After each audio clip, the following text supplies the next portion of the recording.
contar um pouco over a Fundacion Diabetis Aruba, que existe há 1974. É uma organização de agora que 8 profissionais de bestuur de Fundacion aqui para nos conscientizar, informar e educar o povo de Aruba e em especial a gente que está diagnosticar com a diabetes tipo 2 ou que está na riesgo para a maleza aqui para não saber que a maleza aqui está. Sobre esta maleza começa está na altura que está consistente e que por hasi na maleza aqui e também para prevenir complicacionnan.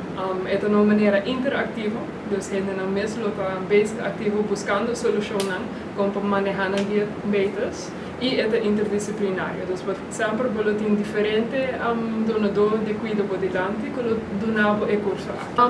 Agora que em setembro nós também começamos a oferecer curso na aqui para o paciente diabético. Prisma agora cria a base de atividade no grupo. Dus diferente atividade e explicação na lower donador e donador de cuidado. A duração de encontro está 2 metades de dia, 8 horas em total. Se uma pessoa quer participar na Prisma, tem gasto chiquito envolvido na 50 florin para pessoa, para que incluir como pode ser pareja ou membro de família. E inclui dois encontros, inclui pouco de informação, depois resumo de qual você durante o curso e também plano de ação.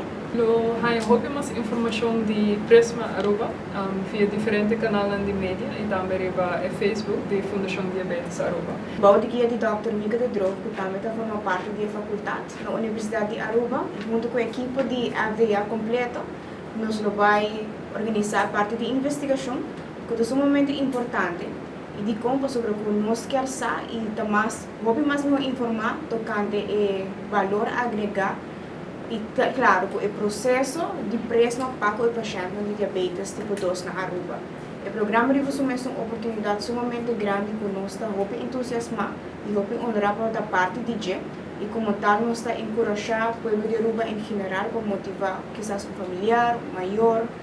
E nós, da Universidade de Aruba, fazemos o máximo esforço junto com a AVA para que o programa aqui tenha êxito, onde nós explica que o resultado não está, é efeito, claro, positivo e também outro efeito na Prisma, para a vida de diabetes paciente tipo 2.